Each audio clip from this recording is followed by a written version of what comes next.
Give him back his hat, while you still can. Those were the last words I spoke before the diner went dead silent.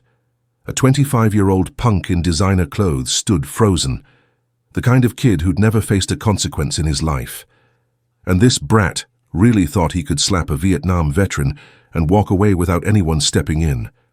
But here's what he didn't know. I had 12 years of prison behind me. And when you've already destroyed one life with your bare hands, you don't stand by and watch another man's dignity stolen. So when that punk raised his hand to a veteran, the whole diner held its breath, because Brandon Mitchell had just picked the wrong man, on the wrong day. My name is David Torres, ex-Marine turned dishwasher, grease stains on my shirt, prison ink on my arms. The man who just humiliated Colonel James Reed was about to learn what real consequences looked like, from someone who'd already paid the ultimate price, in front of everyone. But to understand how we got here, I need to take you back to where it all started. I was 24 when I destroyed Tyler Brennan's life, fresh out of Iraq. 2 Bronze Stars, Purple Heart, the whole hero package. My sister Carmen was 19, sophomore at UW Milwaukee, working nights at a campus bar to pay tuition. Smart, beautiful, the kind of person who lights up rooms just by walking in. One night she called me crying. Some drunk frat boy had grabbed her outside the bar, said things I won't repeat, made her feel small and scared in a way that broke something in me. See, I'd spent 2 tours protecting people I didn't know in a country 7,000 miles away, but I couldn't protect my baby sister in our own city. That rage, that righteous fury, it consumed me. I found Tyler Brennan at another bar 3 nights later, 23 years old, trust fund kid, the kind who'd never been told no in his life. You Tyler? I asked. Yeah, who's asking? Carmen's brother. He actually laughed. Oh, the crying girl from Tuesday. Tell her I said. I never let him finish that sentence. One punch. Textbook Marine Corps training, clean, efficient. Exactly how they taught us in Fallujah. But we weren't in Fallujah. And Tyler went down wrong. Traumatic brain injury, persistent vegetative state, permanent neurological damage. He's been breathing through machines for 12 years. He'll never walk again, never talk again, never be anything more than a body that used to be a person, all because I couldn't control my rage for 1 second. 12 years in Stateville Correctional Facility, 4,380 days. My father, Captain Daniel Torres, U.S. Army, Desert Storm veteran, died while I was inside. Heart attack. They let me attend the funeral in shackles, standing in the back of the church like the criminal I was. He never visited me, not once. Carmen visited twice in the first 2 years. The second time, she told me she couldn't come anymore. Every time I see you, she said, I think about how you destroyed 2 lives trying to protect me, his and yours, and I can't carry that guilt. So I carried it alone. Prison taught me how to make yourself invisible, how to survive without hope, how to live with ghosts. Tyler Brennan became my ghost on day 1. 10 years passed before Carmen reached out again. A letter. Brief. I'll pick you up when you get out. I found you a job. When I finally walked out, September 3rd, 2023, she was there, grey in her hair now. A 7-year-old daughter named Mia, a husband who looked at me like I might explode at any moment. I found you work, she said quietly. Dishwasher, at Rosie's Diner in Milwaukee. The owner knows your situation. She's willing to give you a chance. A chance. That's all I had left. Rosie's Diner looked like it had been frozen in time. Red vinyl booths held together with duct tape, a jukebox that still played actual records, kitchen equipment older than some of the waitresses. Rosie herself was a force of nature, 60-something black woman with eyes that had seen everything. You trying to do better? She asked on day 1. Yes, ma'am. Then we won't have a problem. Everyone deserves a second chance. Just don't make me regret it. Nobody had shown me grace in 12 years. I almost broke down right there.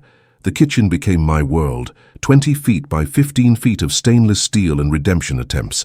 I kept my head down, never rolled up my sleeves.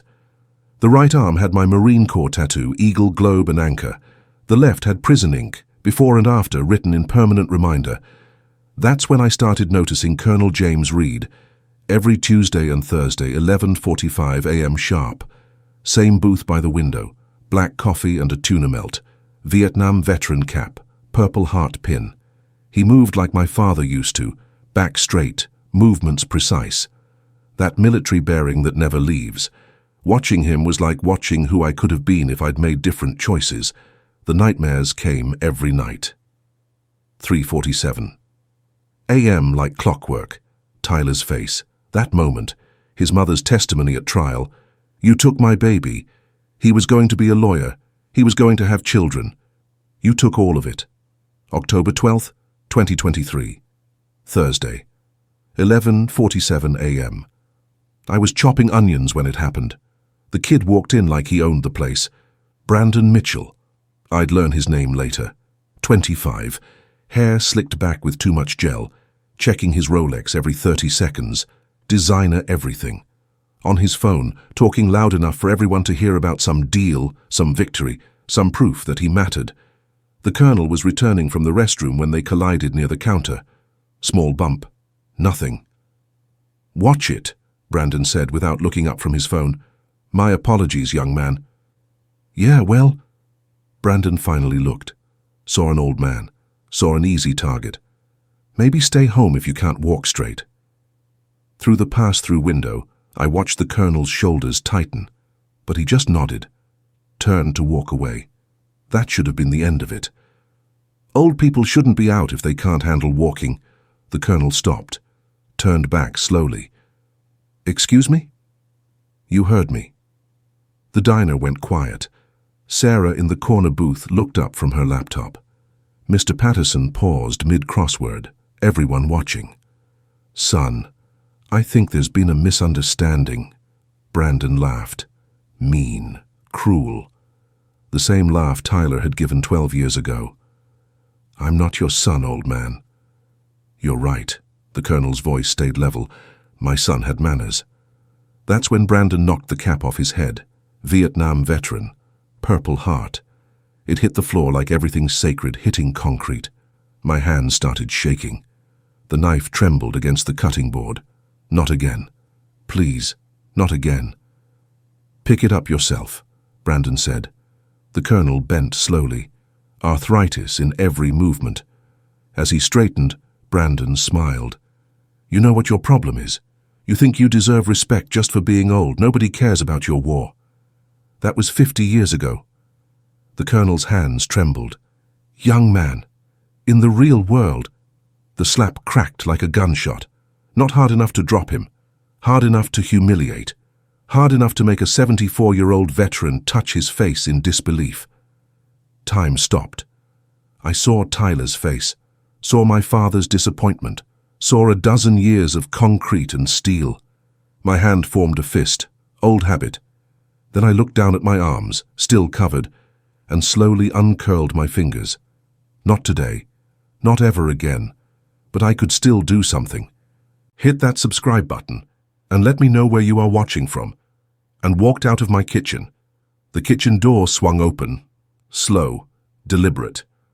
The smell of burnt coffee and bacon grease hit me as I stepped into the dining room. Everyone turned. They saw a dishwasher. Grease stains, tired eyes, nothing special. Until they saw my arms. Right arm, Marine Corps tattoo. Eagle, globe, and anchor. Pristine. Professional. Left arm, prison ink, crude, dark. Names and dates in blurry blue-black. Before and after. Hero and villain. Everything I was and everything I became. Brandon noticed me. Can I help you? I stopped 3 feet away. Close enough to be heard. Far enough to not be a threat. Yet. Give him back his hat while you still can. Brandon laughed. Oh, great. Now the kitchen help wants to play hero? Get back to your dishes before... Give him back his hat. Something in my voice made him pause. In prison, the dangerous ones aren't the loud ones, they're the quiet ones, the ones who've already lost everything. You think I won't sue this place? Sue you? I'll own... I held up my arms, showed him both tattoos clearly. You see these? My voice came out flat. Dead. This one says I was trained to protect people. This one says I forgot the difference between protection and destruction. His smirk started fading. 12 years ago, my sister was 20. Pretty, smart, whole life ahead of her. Some guy grabbed her outside a bar, said things, made her cry. My voice stayed flat. This was what all those years of therapy looked like. Controlled death instead of explosive rage. I did what Marines do. I eliminated the threat. One punch, perfect form, he went down. I let that sink in. Traumatic brain injury, permanent. He's been in a care facility ever since. Can't walk, can't talk, can't feed himself, can't even scratch an itch. 23 years old when it happened. He'll be 35 next month, still needs full-time care. Brandon had gone pale. 12 years in Stateville, a dozen years in a 6x8 cell, missed my father's funeral, stood in the back of the church in shackles while they buried the man I wanted to make proud. The colonel watched me with deep understanding. He knew this weight. You think this is a game? You think consequences are for other people? I took a step closer. Brandon flinched. But let me tell you what happens if you don't give that man his hat and walk out right now. I leaned in close enough for him to smell the grease and onions and all those years of regret. You're going to do this again, maybe not today, but soon. You're going to push someone, hurt someone, and one day you're going to push wrong. Maybe they fall and don't get up. Maybe you're drunk behind the wheel. Maybe someone like me is watching. Tears started forming in his eyes, and in that moment, less than a second, your entire life ends. You'll sit in court watching your parents cry. You'll hear the victim's mother describe caring for her 35-year-old son. You'll learn what orange jumpsuits feel like, what concrete tastes like, what it means to be afraid every single day. My hands stayed steady, no shaking now. But worse than prison, every night for the rest of your life you'll see their face, the person you destroyed. They'll haunt you more thoroughly than any cell ever could. You'll wonder if they're aware inside that broken body, if they're screaming, if they dream of the life you stole. I held out my hand, palm up, non-threatening. So I'm giving you what nobody gave me, a warning, a chance to step back from the cliff. Give him the hat, apologize, walk away. And every time you feel that urge to hurt someone, remember this moment. Remember me. Remember Tyler Brennan, who's been breathing through tubes for 12 years because I couldn't control my rage for 1 second. Silence so thick you could swim in it. Then Brandon turned to the colonel, hands shaking, held out the cap. I'm sorry. I'm so sorry. The colonel took his cap, studied Brandon's face, saw genuine terror, genuine remorse. Nodded once. Go home, son. Think about what this man just gave you. Brandon stumbled out. The door chimed behind him. Sarah started clapping. Others joined. I walked back to the kitchen before anyone could call me a hero, because I wasn't. I'd just weaponized Tyler's tragedy. Again. Marine. I froze at the kitchen door, turned. The colonel stood there, hand extended. James Reed. Colonel, United States Army, retired, Vietnam, 68 to 70. I stared at that hand. All those years since anyone offered me one without judgment. David Torres, Sergeant, Iraq, 05 and 07. His grip was firm, an anchor in the storm. Walk with me.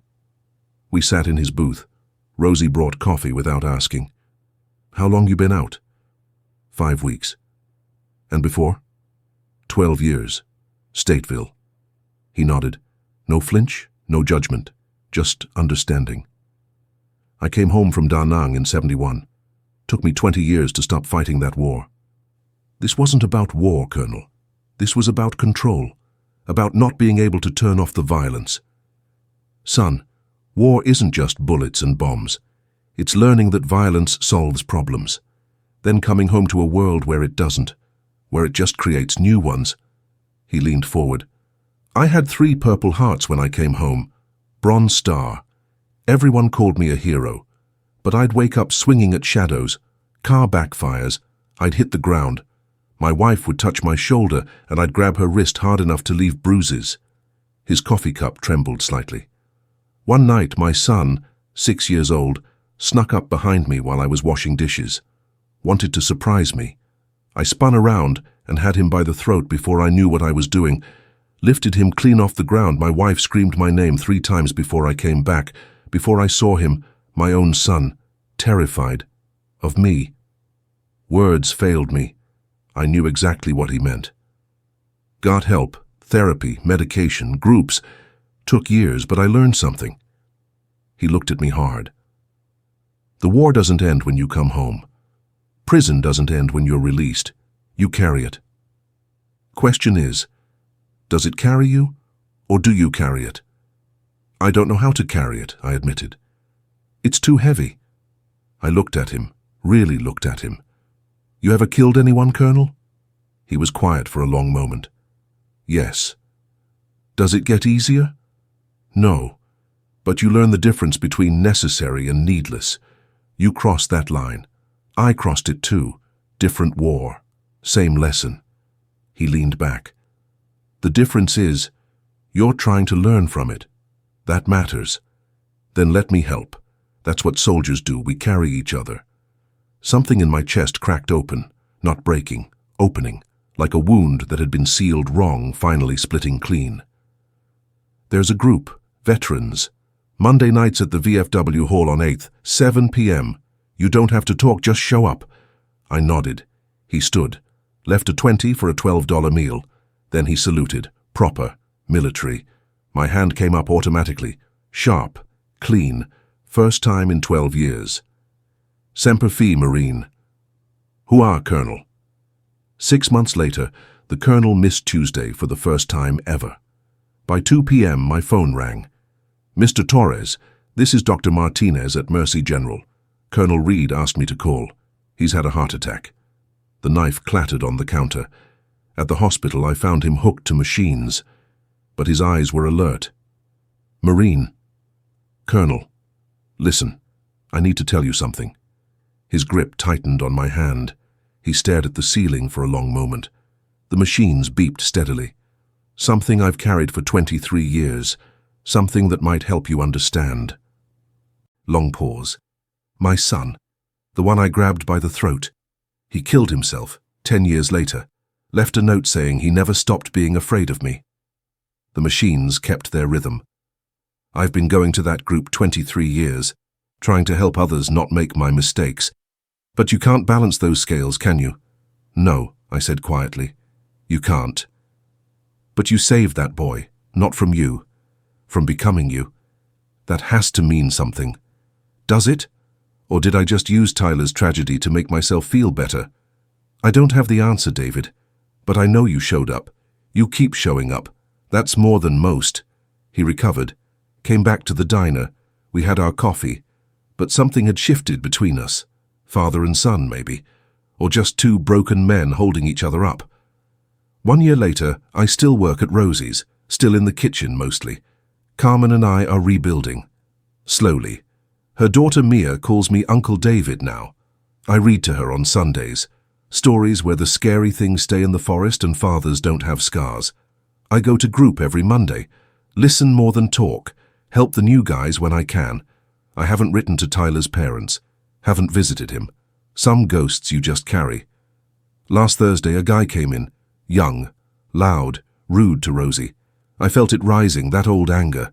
I took a breath, rolled down my sleeves, went back to chopping vegetables. Not my fight. But here's what changed everything. 2 years after that day in the diner, the letter came on a Tuesday. Tyler's mother's handwriting. Mr. Torres, I saw the video from the diner. Someone sent it to me. I watched you save that young man from becoming what you became. Tyler loved motorcycles, wanted to ride cross-country after college. Route 66, the whole thing. He'll never do that. Never do anything. That's permanent. That's real. But that boy you saved? Maybe he will. Maybe he'll do something beautiful with the life you gave back to him. I can't forgive you. Tyler is still gone. But I wanted you to know that his story, our story, saved someone. Keep saving them, Mr. Torres. Save as many as you can. Maybe that's how we both find whatever comes after grief. I read it 3 times, put it in the folder with the court documents, another ghost to carry, but maybe a different kind. That afternoon the colonel came in, saw something in my face. "You all right, Marine?"